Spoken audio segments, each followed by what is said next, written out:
یہ کہتے تھے ہم نہیں جاتے کوٹری. ہاں بالکل جاتے ہو یار, میں نے کب منع کیا ہے؟ کوٹری بھی جاتے ہو, ملاقات بھی ہوتی ہے, ٹھیک ہے, لیکن حقیقت کیا ہے؟ سرکار گوھر شاہی کوٹری میں تھوڑی رہتے ہیں. کس نے کہا ہے؟ جس طرح حج کرنے کے لیے لوگ کعبہ جاتے ہیں, مکہ, بھائی تھوڑا سا پہلے جدہ آتا ہے, وہاں چلے, وہاں کر لو حج, نہیں ہوتا نا. مدینے میں چلے جاؤ, وہاں کر لو حج, نہیں ہوتا نا. کعبے میں ہی حج ہوگا, وہ مقرر کیا ہے. اسی طرح کوٹری شریف ہے اور وہ سیٹ ہے, وہاں سے چل رہا ہے نظام, لیکن وہاں کون کس سے مل رہا ہے یہ تمہیں نہیں پتا. سرکار گوھر شاہی کا ملنا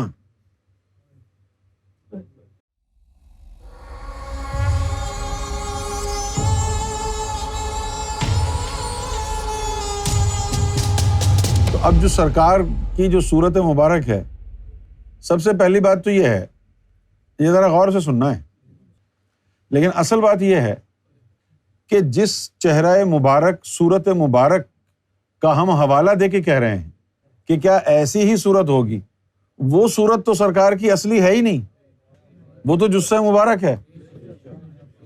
بھائی تمہاری ابھی منگنی ہوئی ہے, ابھی تو دلہن نے آنا ہے بن کے, تو یہ جثہ ہائے مبارک جو تصویریں سرکار کی نے آپ نے دیکھی ہیں نا, تقریریں سنی ہیں, یہ سرکار کے مختلف جلوے ہیں, اور ان جلووں کی صورت مبارکہ سرکار کی جو اصل صورت مبارک ہے, جو اصل وجود مبارک ہے, اس سے ملتی جلتی ہے.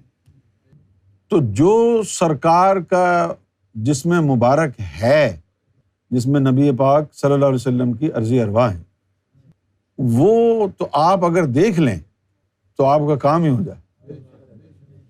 ہاں میں یقین کر, میں آپ کو صحیح بتا, یہ جو انہوں نے کہا نا منصور حلاج نے, کافر عشقم مسلمانی میرا درکار نیست, تیرے عشق نے مجھے کافر بنا دیا ہے, اب مجھے دین اسلام کی ضرورت نہیں ہے. یہ بات سننے کی حد تک ہے آپ کے پاس, آپ کو سمجھ میں نہیں آئی ہے یہ بات, اور نہ کبھی آئے گی, جب تک اس کے حسن کا خنجر آپ کے عشق کی گردن پر نہ چلے, کہ اس کو جو اس کے چہرے, اس کے وجود کو دیکھنے کے بعد کون ہے جو تاب لا سکے. حسن یوسف پہ کٹی مصر میں انگشت زنا, حسن یوسف پہ کٹی مصر میں انگشت, انگشت کہتے ہیں انگلیوں کو, زنا کا مطلب ہوتا ہے عورتوں کی, تو حسن یوسف پہ کٹی مصر میں انگشت زنا, کہ حسن یوسف کو دیکھ کے مصر میں عورتوں نے اپنی انگلیاں کاٹ لی. زلیخا کی سہیلیوں نے پوچھا زلیخا سے کہ سنا ہے تیرا غلام بڑا حسین ہے اور تو اس پر مر مٹی ہے, فریفتہ ہو گئی ہے, ہمیں بھی تو دکھا, ہم بھی تو دیکھیں, کیا گبرو جوان ہے, کتنا حسین ہے, ہم بھی تو دیکھیں. تو زلیخا نے کہا کہ بھائی دکھا تو میں دوں, لیکن یہ ہے کہ جب میں اس کا چہرے پہ سے نقاب اٹھاؤں نا تو تم ہاتھوں میں سیب پکڑ لو, تو اس کا چہرہ دیکھو تو سیب کاٹنا. انہوں نے کہا بالکل ٹھیک. وہ جناب جب انہوں نے یوسف علیہ السلام کا چہرہ دیکھا تو اتنی کشش اور جاذبیت تھی ان کے چہرے میں کہ سیب کے بجائے انگلیاں کاٹ لی انہوں نے, وہ دیکھتے رہے. تو حسن یوسف پہ کٹی مصر میں انگشت زنا, سر کٹاتے ہیں تیرے نام پر مردان عرب. تو سرکار گوھر شاہی کا جو حسن مبارک ہے, اس کو دیکھنا, دیکھنے کے بعد جو ہے اگر آدمی بچ جائے تو نارون حامیہ میں جائے. اگر کوئی سرکار کے اس رخ انور کو دیکھ لے تو پھر بچنا اس کا ممکن نہیں ہے. وہ جو وجود مبارک ہے, قد و کاٹ ذرا لمبا ہے, آپ کا جو قد و کاٹ ہے وہ لمبا ہے, اور جو چہرہ مبارک ہے, ایسا چہرہ جو ہے کبھی نہ تصور کیا جا سکتا ہے, نہ کسی کا ہوا ہے.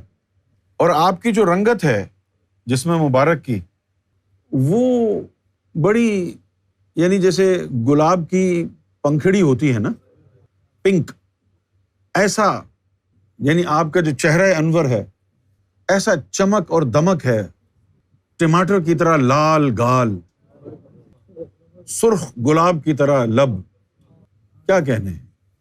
لیکن جس شخص نے بھی یہ جلوہ ہائے مبارک دیکھے ہیں وہ فوراً پہچان لے گا، ہاں سرکار ہیں۔ اس کا اثر یہ ہوتا ہے بندے کے اوپر۔ یہاں تو مصر کی عورتوں نے انگلیاں کاٹ لی ہیں حسن یوسف کو دیکھ کے۔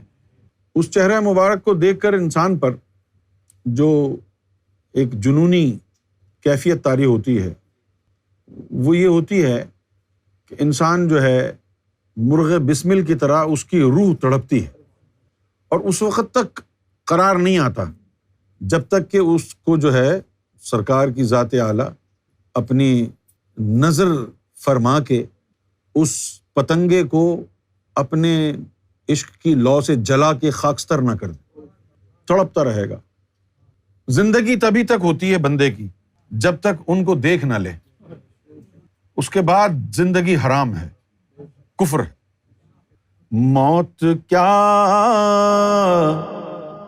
مارے گی مجھ کو، موت کیوں کر موت ہو،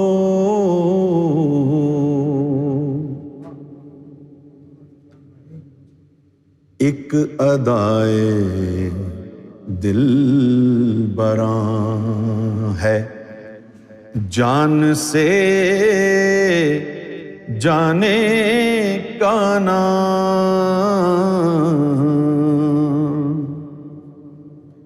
ایک ادائے دل براں ہے، جان سے جانے کا نام۔ تو وہ جو وجود مبارک ہے وہ لوگوں کے سامنے آیا نہیں۔ مجھے ابھی تک ایک ہی شخص نے بتایا کہ اس نے اس وجود مبارک کو دیکھا ہے، حافظ ندیم صدیقی صاحب۔ انہوں نے مجھے یہ کہا کہ ایک دن انہوں نے جو ہے سرکار کا وہ وجود مبارک کھلی آنکھوں سے دیکھ لیا۔ تو انہوں نے یہ بتایا کہ یہ کوٹری شریف میں موجود تھے، تو اچانک جو ہے وہ ہارن بجا، تو انہوں نے دیکھا کہ بھئی سرکار کی گاڑی آئی ہے، لیکن سرکار کی گاڑی میں سرکار گاڑی چلا رہے ہیں اور ایک اور سرکار ہیں بڑے باروب اور دبدبے والے، وہ سرکار جو ہے بیٹھے ہیں اور سرکار گاڑی روک کے ڈرائیور کی سیٹ سے اترتے ہیں اور وہاں جا کے سرکار دروازہ کھولتے ہیں، اور وہ جو دوسرے سرکار ہیں ان کے لیے دروازہ کھولتے ہیں، اور جس طریقے سے ہم لوگ سرکار کے سامنے کھڑے ہوتے ہیں باادب، تو اسی طریقے سے ندیم بھائی نے کہا کہ سرکار ان سرکار کے سامنے اسی طرح کا بیہیویئر تھا جیسے ہم لوگوں کا سرکار کے ساتھ ہوتا، اور وہ بھی سرکار ہی تھے۔ ان کا قد بڑا تھا، یہ ندیم بھائی نے دیکھا، وہ ہیں سرکار۔ مسئلہ یہ ہے سارا، بہت بڑا مسئلہ ہے، چھوٹا موٹا مسئلہ نہیں ہے۔ اب جیسے عورت کی بات آتی ہے نا، تو جس عورت نے زیادہ ستایا ہوگا وہ مرد بیچارہ اتنا ہی جلا کٹا ہوگا۔ اب بہت سے لوگ تو جو ہے نا بیچارے ہاتھ ہلکا رکھتے ہیں کہ جی اتنے ستائے ہوئے نہیں ہیں۔ جس کو بہت زیادہ پریشان کیا گیا ہوگا، جس کو بہت زیادہ ستایا ہوگا، وہ بڑے دکھ کے ساتھ عورت کا ذکر کرے گا، جیسا فیض ملا ہے اس کو۔ اسی طریقے سے سرکار کے ماننے والوں میں بھی فرق ہے۔ تو جتنے بھی سرکار کے جلوہ ہائے مبارک ہیں، جثہ ہائے مبارک، کام انہوں نے عام طور پر ایک کیا کہ لوگوں کو ذکر دیا، روحانیت میں لگایا۔ تو ذکر لے کے آیا، پتنی کون سے جلوے نے تجھے ذکر دیا، تو ذکر لے کے آیا، پتنی کون سے جلوے سے لے کے آیا، تم تو یہی سمجھتے رہے کہ سب سرکار سے لے کے آئے ہیں۔ کیونکہ اس سیٹ پر اس صورت میں بیٹھ کے، ایک سیٹ کی ڈیوٹی ہے، ایک صورت کی ڈیوٹی ہے۔ ہاں، ایک سیٹ کی ڈیوٹی ہے نا، ایک صورت کی بھی ڈیوٹی ہے۔ اب تو یہی سمجھے گا نا ہم سب سرکار کے ماننے والے ہیں۔ اب ذکر قلب تو سب کو دے دیا ہے نا سرکار کے مختلف جلووں نے۔ اب مین تھیم کیا ہے اس کی کہ شخصیت کو پانا تو مقصد نہیں ہے نا، اللہ کو پانا مقصد ہے نا، تو میں لوگوں کے سامنے کیوں جاؤں؟ سرکار کے جلووں نے ہی وہ ذکر قلب کا کام کیا، مشن کا۔ پھر اگر کوئی شخصیت پرستی والا آیا، اس کو پھر یونس کے پاس جانا ہوگا۔ ہاں ابھی تو یہ جو دعوے دار بیٹھے ہوئے ہیں نا کہ جی ہم سرکار کے ماننے والے ہیں، ہم یہ نہ کوئی بات سمجھ میں کسی کی آئے گی ہے، نہ تمہارے بھی کبھی نہیں آتی بھئی، ہمارے ارد گرد رہنے والوں کی سمجھ میں نہیں آئی، جن کے ساتھ ہم نے 31 سال گزار دیے، جب ان کی سمجھ میں نہیں آئی تو پھر کسی اور کی سمجھ میں کیا آئے گی؟ ہم بھی تو سرکار کے ماننے والے ہیں۔ تمہیں کس نے کہا ہے سرکار کے ماننے والے ہو تم؟ ثبوت کیا ہے تمہارے پاس؟ جی ہم نے سرکار کے ساتھ وقت گزارا ہے۔ کب گزارا؟ ہم تو کوٹری میں جاتے تھے، ہم نے تو لاہور میں، گجرانوالہ میں، کراچی میں بڑا وقت گزارا ہے۔ اچھا ٹھیک، لیکن یہ ڈیوٹی ہے، ڈیوٹی کے اوپر صورت ہے، صورت کے اوپر ڈیوٹی ہے۔ وہاں کون بیٹھا ہے، تو نے کس سے ملاقات کی؟ کیونکہ اس ڈیوٹی کے اوپر ایک تھیم چل رہا ہے، لوگوں کا اللہ سے تعلق جوڑنا، شخصیت پانا تو مقصد نہیں ہے نا، جو سرکار اپنا کسی کو سراغ دیں کہ جو تو میرے پاس ہی آیا ہے۔ یہ کہتے جی ہم نہیں جاتے کوٹری، ہاں بالکل جاتے ہو یار، میں نے کب منع کیا ہے، کوٹری بھی جاتے ہو، ملاقات بھی ہوتی ہے، ٹھیک ہے، لیکن حقیقت کیا ہے؟ سرکار گوھر شاہی کوٹری میں تھوڑی رہتے ہیں، کس نے کہا ہے؟ جس طرح حج کرنے کے لیے لوگ کعبہ جاتے ہیں مکہ، بھائی تھوڑا سا پہلے جدہ آتا ہے، وہاں چلے، وہاں کر لو حج، نہیں ہوتا نا۔ مدینے میں چلے جاؤ، وہاں کر لو حج، نہیں ہوتا نا۔ کعبے میں ہی حج ہوگا، وہ مقرر کیا ہے۔ اسی طرح کوٹری شریف ہے اور وہ سیٹ ہے، وہاں سے چل رہا ہے نظام، لیکن وہاں کون کس سے مل رہا ہے یہ تمہیں نہیں پتا۔ سرکار گوھر شاہی کا ملنا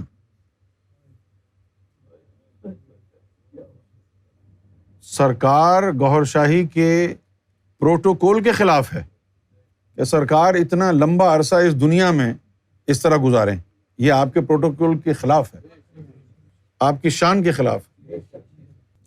پتہ نہیں کون سا جلوہ تھا، جثہ مبارک تھا جس سے مل کے آئے آپ، کیونکہ جو وہاں سیٹ پر بیٹھا ہے اس نے کسی سے رشتہ نہیں بنانا نا، اس نے بس ڈیوٹی نبھانی ہے، سرکار کی صورت، سرکار کے نام پہ ذکر قلب کی تعلیم دینی ہے۔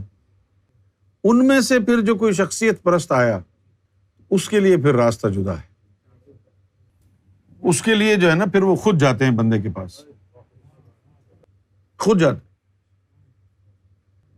اچھا اب رہ گئی چاند میں تصویر کی بات، تو چاند میں جو تصویر ہے ابھی سرکار نے اس کے اندر تھوڑی سی تبدیلی کی ہے۔ وہ کیا تبدیلی کی ہے؟ ایک تصویر تو ہے نا ٹیڑھی، جس میں یوں سائڈ پوز ہے، ایک سامنے کی ہے۔ سرکار نے یہ کہا ان کو کہ اس تصویر کو اپڈیٹ کرتے رہو، وہ تبدیل ہوتی رہتی ہے۔ جس طرح کوٹری میں ڈیوٹی تھی کہ اب اس جلوے کی ڈیوٹی ہے، اب اس جلوے کی ڈیوٹی ہے، اب اس کی ڈیوٹی ہے، اسی طرح وہاں پر ہے، اب اس جلوے کی، اب اس جلوے کی، اب اس جلوے کی، اب اس جلوے کی۔ اب وہاں پر ارتقاء چل رہا ہے۔